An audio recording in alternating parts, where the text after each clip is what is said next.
Good morning, everyone. Today I am preaching, if only I can get my screen to show me what I am preaching. Today I am preaching about suburbia.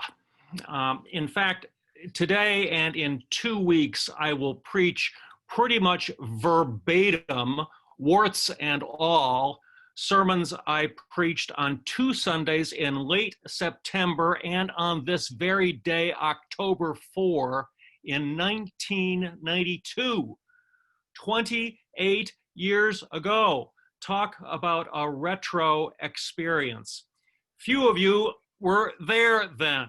Some of you perhaps may not even have been born. I will explain all of this a little more later, but first, before the prelude, a word about music. What is suburban music? Yes, we'll listen to the classic Little Boxes today. Other post-World War II suburban area possibilities, ones we still could use in 2 weeks, might include the theme to the TV show Green Acres. Remember that Eddie Albert sang, "Farm livin' is the life for me," while Ava Gabor responded, "New York is where I'd rather stay." Suburbia could be their compromise. Other musical possibilities might include the theme from the musical Camelot. After all, suburbia aspired to a kind of utopia. There's simply not a more congenial spot for happily ever aftering than here in Camelot. A late beloved parishioner used to wonderfully describe our First Parish in Bedford as a kind of hick Camelot. That's suburbia.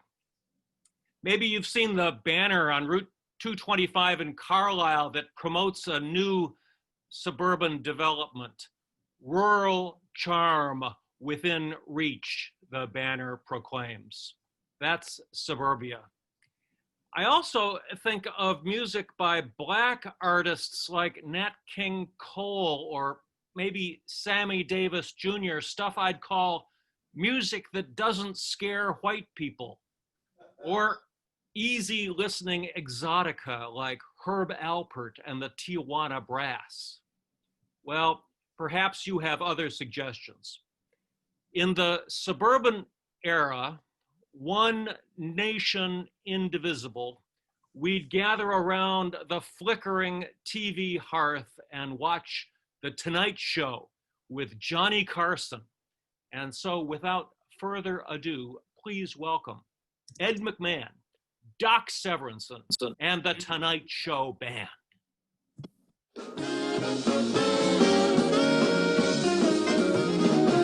From Hollywood, The Tonight Show, starring Johnny Carson. This is Ed McMahon along with Doc Severinsen and the NBC Orchestra inviting you to join Johnny and his guests, Charles Nelson Riley, Bo Derek, Pete Fountain, author Mickey Ziffrin, and from the San Diego Zoo, Joan Embry. And now, ladies and gentlemen, here's Johnny. This is where I do the golf swing, right? Our opening words are the poem From Our House to Your House by Jack Riddle. It is 1959.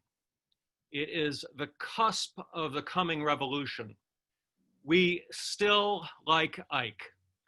We are still afraid of Sputnik. We read Life magazine and Sports Illustrated, where the athletes grow up shooting hoops in the driveway, playing catch in the backyard. We sit on our sectional sofa. My mother loves Danish modern. Our pants have cuffs. Our hair is short. We are smiling and we mean it.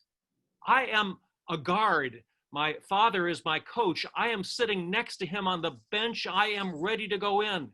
My sister will cheer. My mother will make the pregame meal from the joy of cooking.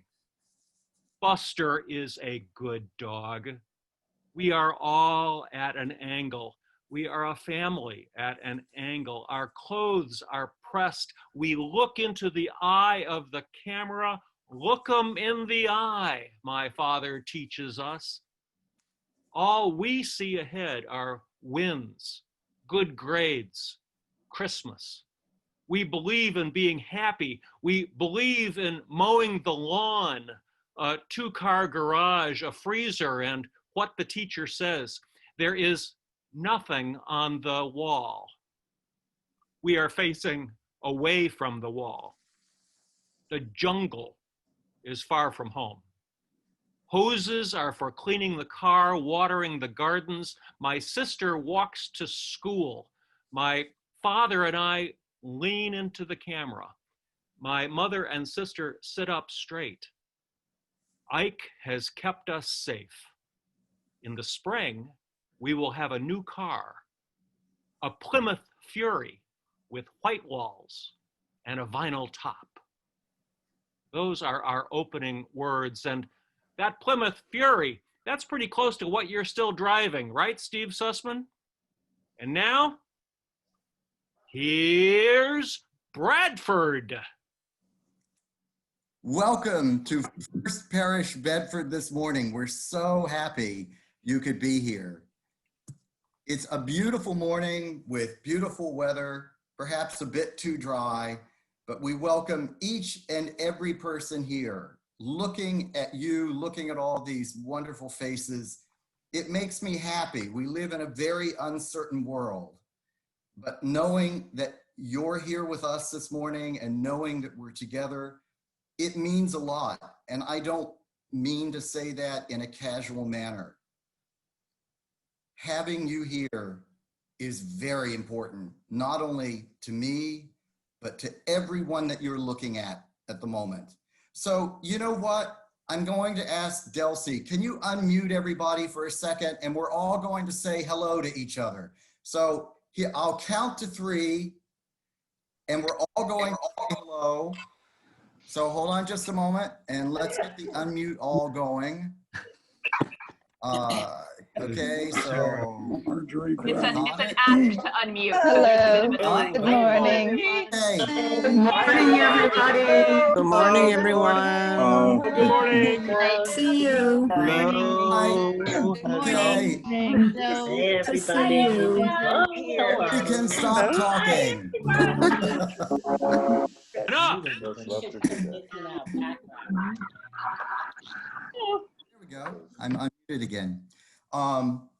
So we have some announcements this morning, and I'll do them Johnny Carson style for those people who remember Johnny Carson style. He used to be given an envelope, and remember, he'd hold it to his head. And so the first announcement of the morning is right. Remember that there is COVID testing on Tuesday. Please go to the church website. It will help connect you with either showing up or signing up. It has been a very busy testing site over the past few weeks. So please make sure you check out the information before you arrive. Second, right. Oh, this is very important. So I had sent out an announcement on Friday about a guitar jam. What I would like to do is I'm putting together an event where anyone who plays guitar can come. We will give you music. We'll be safe. We'll be distanced. We will wear masks and we will film it and then use it for a Sunday morning service. The deadline for responding to me is tomorrow, Monday at noon. Oh, right. So we welcome all families and kids who want to participate in next week's all ages worship service. If you are interested in finding out more, please contact Reverend Annie or Deb Weiner. Oh, right? We are still looking for a few wonderful folk who are willing to help support our creative and fun faith development program. If you want to be part of that adventure, please contact Annie or Deb. Oh, right. So remember, First Parish has new t-shirts and face masks, all with the First Parish UU logo. Swag, in other words.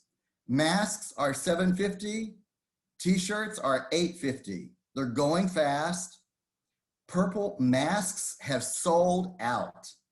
They're kept inside the Elm Street entrance, which will be unlocked while John is in the building, normally in the early afternoon and much of the day on Tuesday, as well as by appointment. Email John if you want more information. It's contactless and it's an honor system. And finally, I don't need an envelope to encourage everyone here, if you have any curiosity about what's going on at First Parish, please go to the First Parish website and check out all the things that are going on. COVID hasn't stopped First Parish Bedford.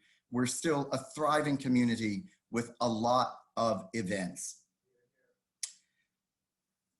So, having encouraged everyone to check out the website, I'd like for us to say the unison affirmation together now. Let me pull that up for us. Love is the spirit of this church, and service is its law. This is our great covenant, to dwell together in peace, to seek the truth in love, and to help one another. El amor es el espíritu de esta iglesia, y el servicio es su ley. Este es nuestro gran pacto, vivir juntos en paz, buscar la verdad en el amor, y ayudamos los unos a los otros. So we're going to move on to the offertory. It's the first Sunday of the month.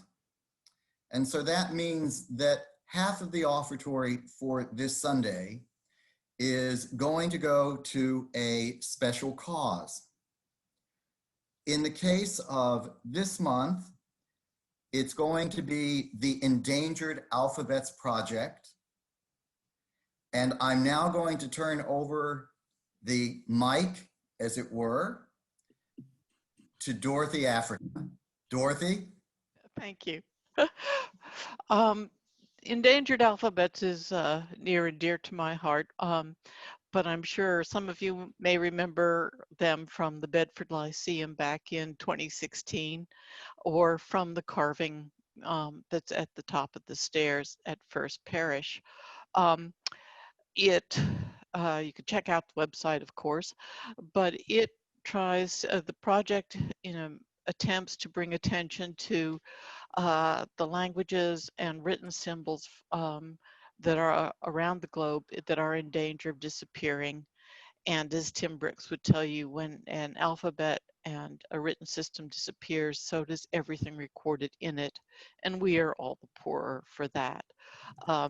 The Endangered Alphabet Project works a lot with Asian languages, but it has also worked a great deal with American Indian languages.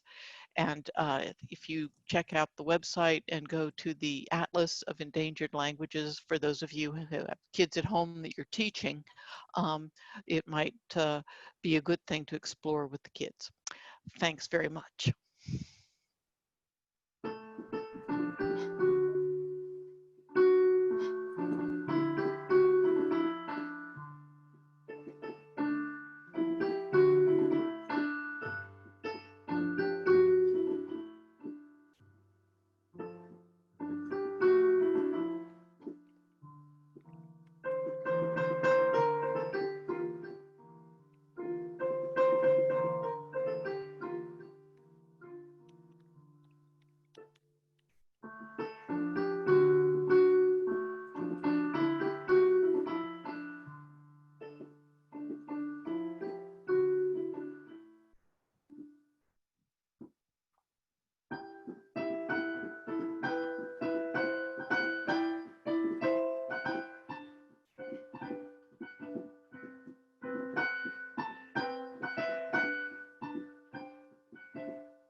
Thank you, Steve.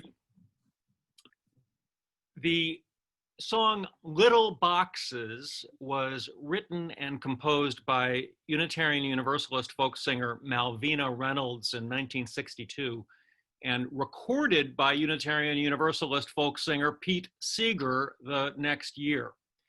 It is a suburban lament in the era of post-war developments like Levittown and Reston, Virginia, and others that changed the face of America, including the face of Bedford and the towns where many of us live. I'll be revisiting others of my old sermons this year, but not simply out of sentimentality. Suburbs, even increasingly, are the key to power in American politics. Trump's path to re-election runs through the suburbs, and he's been stoking the fires of suburban fear. Just this week, Trump said that the Democrats will destroy our beautiful suburbs by encouraging economic, racial, and cultural diversity. In their recent debate scrum, Trump and Biden tangled about the suburbs.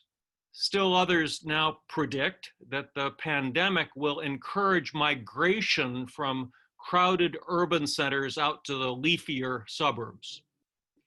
Just as we need to know that this was native land before it was occupied by the settler colonials, just as we need to know that our first minister enslaved an African woman as his servant, we need to know where we are now, how our suburbs came to be the way they are, and what this means for us now. That's what I was trying to do with these sermons 28 years ago.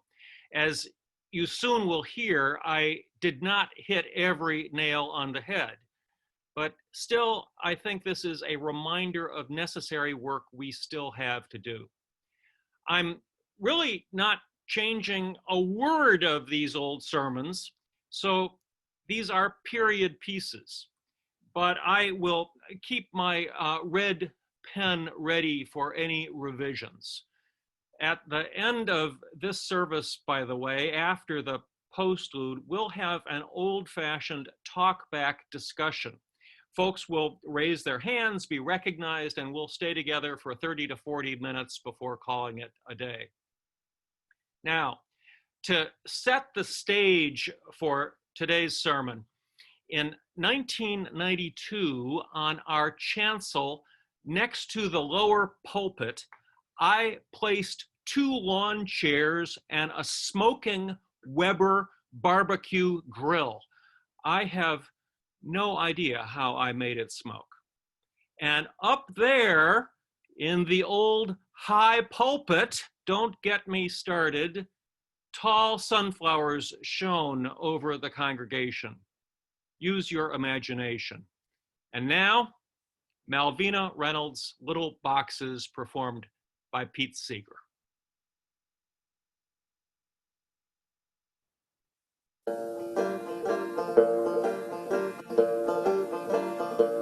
Little boxes on the hillside, little boxes made of ticky-tacky, little boxes, little boxes, little boxes all the same.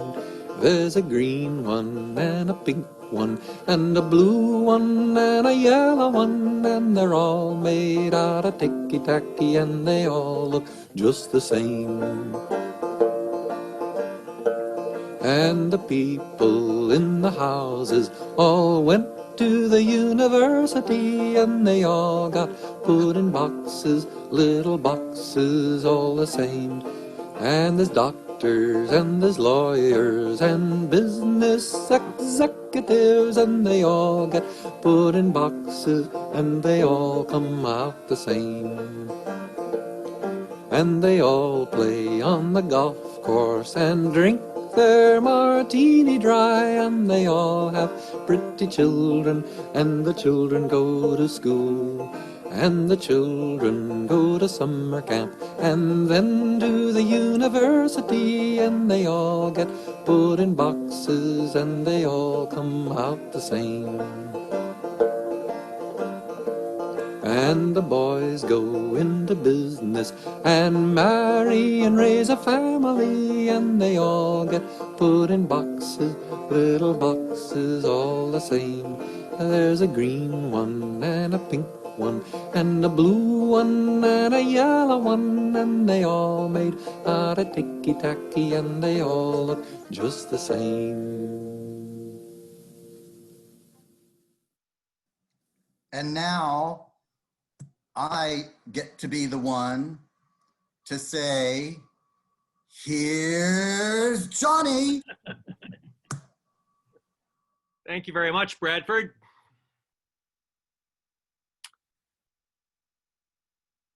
Doonesbury has recently had a series of strips on family values. And in a Twilight Zone sort of warp in the storyline, the comic strip was condemned by the Commissioner of Comics. Gary Trudeau was deposed and the strip was taken over by an artist named Diego Tutwiler.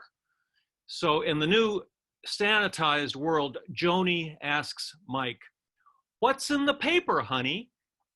And he says, the usual: single mothers who work, homosexuals who teach, people who get AIDS.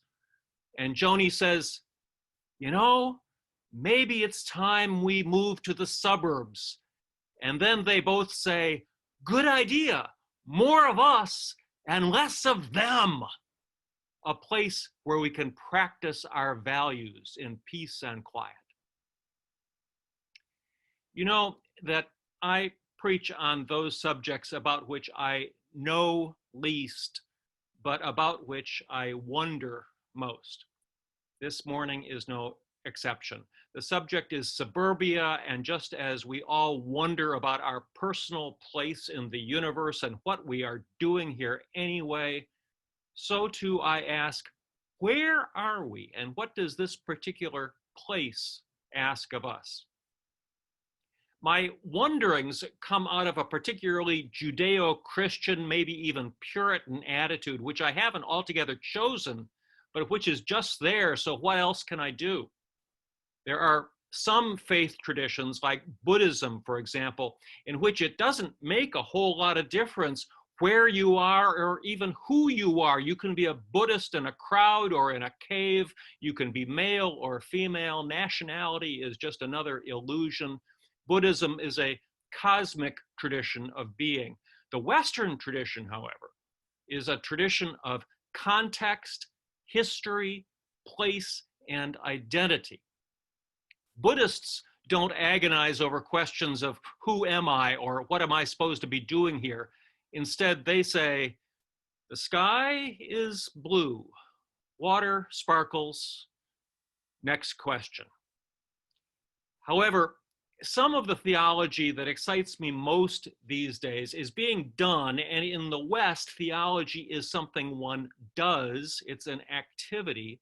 It's being done by women and by Africans, by Salvadorans, by people in the inner city, and by many others who are asking, what does it mean to be a religious person in my particular circumstance and place?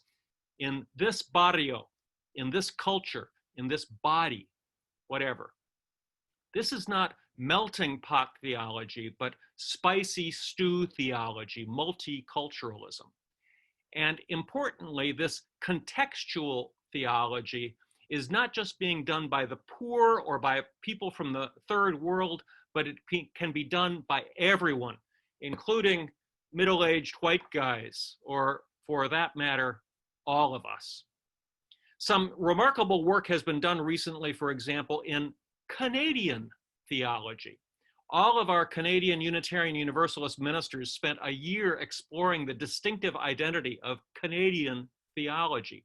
They did some profound work, and building upon their actual experiences of winter and darkness and vast landscapes and geopolitics, they reached certain conclusions about the uniquely Canadian gifts to religious understanding.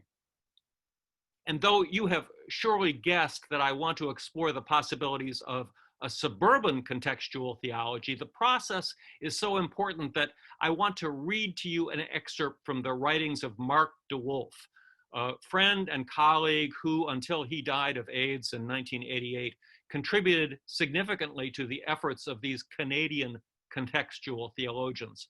I realize that the very idea of a suburban theology sounds preposterous. And as you can tell, I think it does have a laughable aspect. But on first hearing, a Canadian theology sounds even as absurd. What? Is hockey a sacrament? Eh? So I want you to catch a hint of the credibility of this method before I move on. From his pulpit outside Toronto, Mark wrote, "If we are to be realistic about our situation, we must begin to accept the fact that our true spiritual home is winter, a period of long dark nights when what light there is does not dazzle but hangs low on the horizon, which even at noon, when even at noon the shadows are long. Our space is not a space pervaded by the hot lights of the tropics, which fill the air like a butterscotch, or the lights of the Mediterranean, which reflect water and sky in reverberation of high orchestral quality. Rather, ours is a time and a space of winter light. We must learn to be at home in the dark and to distinguish the true sources of hope, which lie not in the denial of our situation, but in confrontation and acceptance. The Canadian gift to liberal religion could well be theological insight on how to survive the dark without losing hope. The question, therefore, is what is our suburban gift to liberal religion? It is a question that I don't expect to answer this morning, but I want us to wrestle with it today, and making this into a two-part sermon, I will take it to the mat again the next time I preach. This morning, I will do little more than survey the suburban landscape, the context for this brave new theology. Next time, taking into consideration whatever may come of our discussion today, I will attempt to build a theology, or develop one, to use a more suburban verb, founded on the distinctive attributes and needs of the suburbs. I have previously spoken of my vision of this church as a bridge between our private and our public lives. But with your help, I hope to discern more, and I hope to further clarify who we are and what we can be doing in this place. Liberal religion has often taken on a role as cheerleader in somebody else's game. We cheered on the civil rights movement. Men sort of cheered on the women's movement. We cheered on the Sandinistas and the spotted owl savers, and we're 1,000% behind the needs of our cities. And though our record is not entirely vacuous, we've been a whole lot slower to address our own racial and class structures. The pace of the men's movement rivals the snail. And though our suburban water may be safe to drink, I'm not sure that we've been all that radical in addressing the environmental and transportation crises that are evident all around us. Last night, I saw a first parishioner at the new and improved Purity Supreme, and she was tearing her hair out, vowing to move away simply because she finds the traffic here unbearable. We smile and say, yeah, but we don't really take this seriously. Traffic is not the only issue, but seldom do we get to the heart of our own oppression. Our own oppression, you ask? I must have inhaled something. And indeed I did, though not lately. Bear with me. I grew up in a suburb of Chicago. White, conservative, conformist, patioed. Remember that front porches were a rural or an urban thing. The porch was invented for privacy and then perfected into the deck. just by the way, if I were restating that today, I would say that porches in the front were designed to be public, to greet one's neighbors, whereas our suburban decks are behind our houses so we can stay away and stay hidden, stay private. Growing up, I remember the good feel of a real neighborhood, and I benefited from good public education in that suburb. I also remember that my adolescent friends and I were a little contemptuous of country people and more than a little scared of city people. I also remember the Black women housekeepers who gathered at the suburban bus stops at 4:30 in the afternoon to go home. And for all their assets, I remember that the suburbs were a tight shoe. And so in the incendiary years of the late 1960s, under the influence of sex, drugs, and rock and roll and liberal religion, my suburban world exploded to reveal a new universe within me and out to the farthest star. I was introduced to the teeming city and the remotest country, and I encountered people and ideas and possibilities undreamt of. And yes, it meant social justice, and yes, it meant spirituality, and yes, it meant some itch that I've been trying to scratch ever since, even unto this moment. And though I do not want to recreate my own adolescence, the 60s had some real downsides. I tell you this because it is my deepest conviction that there can be more to our lives than what we are living right now. I want all of us, and our children especially, to feel that itch and sense the transcending possibilities that our lives can be more than they presently are, and that this place can be more than it presently is. There are some things about ourselves that we need to see, to which many are blinded and to which my own vision is clouding fast. I've been a bit afraid to say this from this pulpit, and yet because I say it frequently in private, I want you to know some of the surprises that hit me when I moved here 2 years ago in 1990.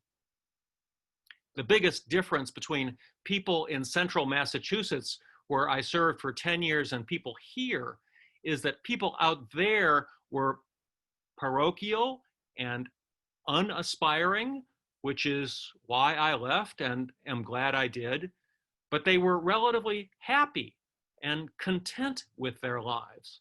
People here are worldly and aspiring, which I assure you is why I like being here, but we are far more stressed and discontented with ourselves.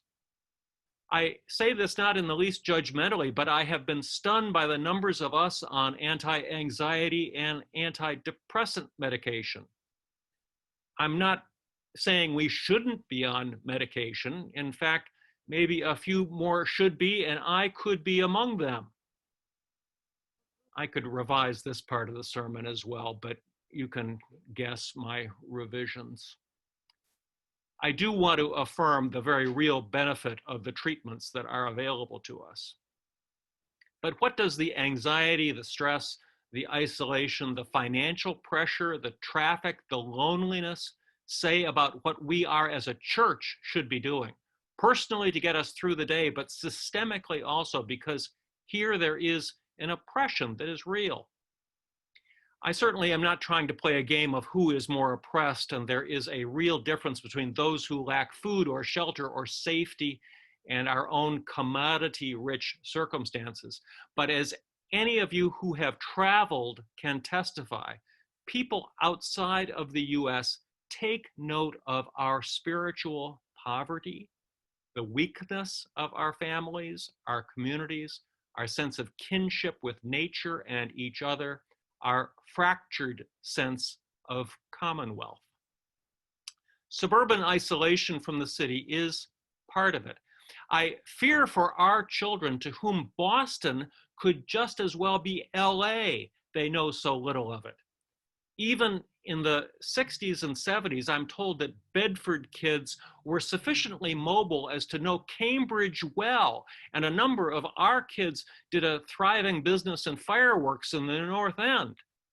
But our children of the 80s and 90s are far more isolated. Even the Burlington Mall is a troublesome, too urban place for some parents. I know there are exceptions, and I want to take them into account. The Bedford girl with a Black boyfriend in Waltham. A contemporary aside, did you catch the racism in that assumption that the Bedford girl was white? Moving on. The Bedford 14-year-old who takes the T into the city to go skateboarding and whose conversations with his mother are enriched by stories of different people having met on the bus. Suburban poverty is also a new and real phenomenon, and our congregation knows it. The human yearning to get out of ourselves is not stifled altogether in these suburbs, but I feel the shoe is getting tighter.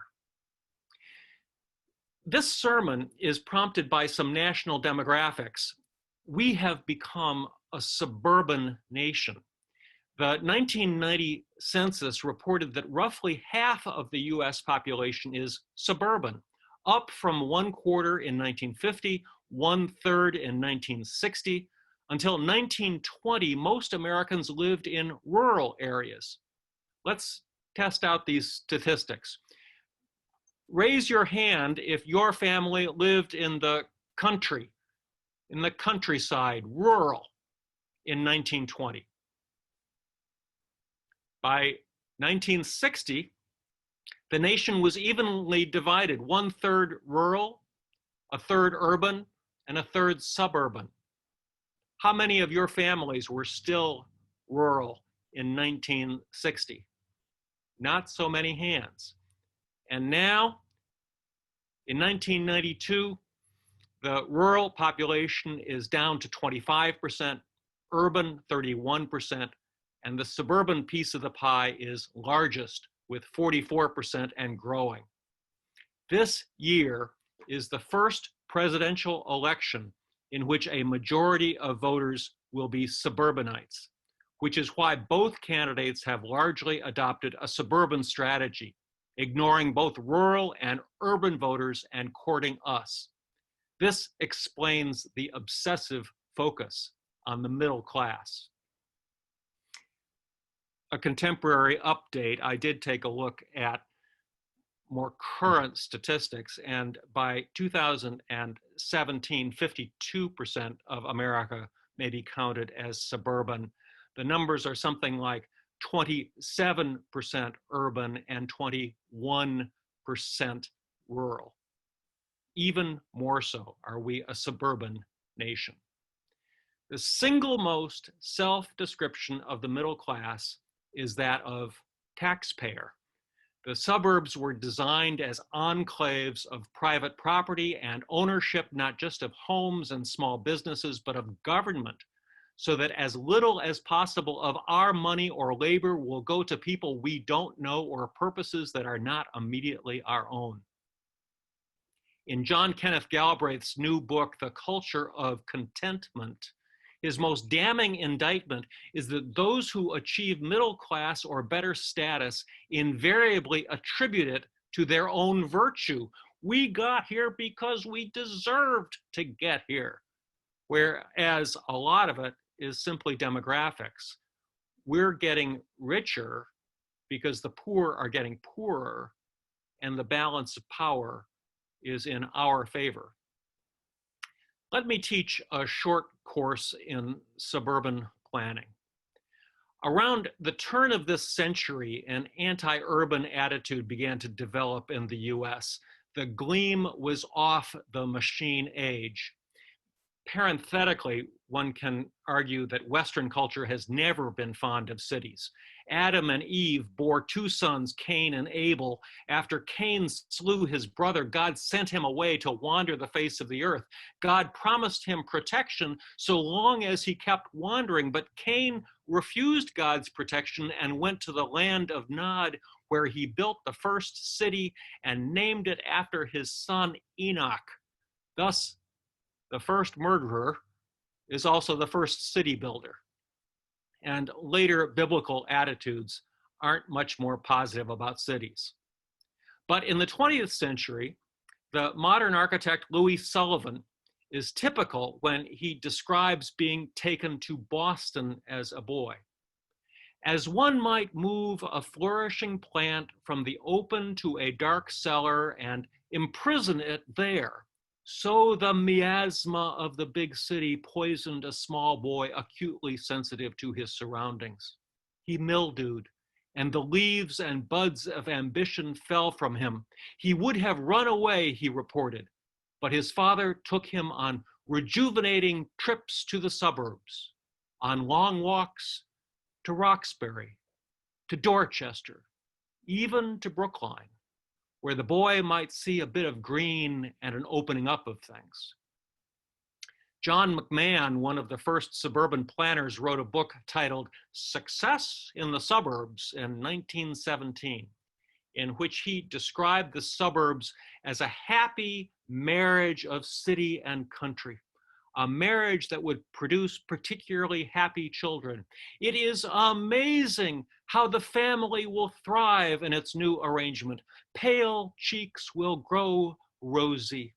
Members of the family will get acquainted with one another, finding with relief that they are not all monotonous Henry James characters after all. And so the suburbs grew rapidly. Where I grew up in Illinois, there arose Park Ridge and Forest Park. And around here, the rusticated outposts of Lexington and Bedford and Billerica came to be described as the suburbs, which Dorchester and Roxbury no longer were. In the 1930s, we even had a resettlement administration to build and populate new greenbelt towns. And then came Levittown and Columbia, Maryland, and Reston, Virginia. And even into the 1960s, planners spoke hopefully about the new towns movement. But it didn't last. By 1969, David Reisman, in his essay, The Suburban Sadness, acknowledged that he is one who loves city and country, but not the suburbs. And in a 1977 urban planning text, which I picked up at the Salvation Army store, it is said that, and listen to this carefully, most social commentators regard today's suburbs more with loathing than with love, finding them homogenous, conformist, adjustment-oriented, conservative, dull, child-centered, female-dominated, anti-individualist, in a word, impossible places to live. Child-centered, female-dominated? Interesting, isn't it, that those would be pejorative descriptions. Add fragile though our educational systems may be, schools remain the predominant reason for moving to the suburbs. And far though we have to go in gender politics, perhaps it was the tight shoe that many Stepford wives were forced to wear that gave new impetus to the women's movement. This weekend, I met a woman who had moved to Bedford 30 years ago from her family home in Chestnut Hill. Her parents worried that she had moved too far into the country. Sue and I moved here in part because we wish to be closer to the city. Yesterday, a parishioner who has lived here for 23 years said that she moved here for the privacy. Until yesterday, she had never seen the Bedford Day Parade and had avoided it like the plague. Newcomers, on the other hand, seem to be hungry for the sense of community that only a church or a suburb can provide. Suburbs have been loved and loathed. I think that we live in an era ready for reassessment. Suburbs need neither be refuge from the city nor a tight shoe from which to escape. Surely we are not here because there are more of us and less of them. We are not here, are we, to practice our values in peace and quiet? The tradition of Rosh Hashanah is one of new beginnings. Now that we are beyond loving or loathing, what makes this place different from all other places? What do we need here? What can we do here? With your help, there will be some answers to these questions the next time I preach. But right now, I have to go check that smoking barbecue. Amen, and blessed be. And now, take us away, Steve, in your Valiant.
Thank you, Steve. Quite wonderful.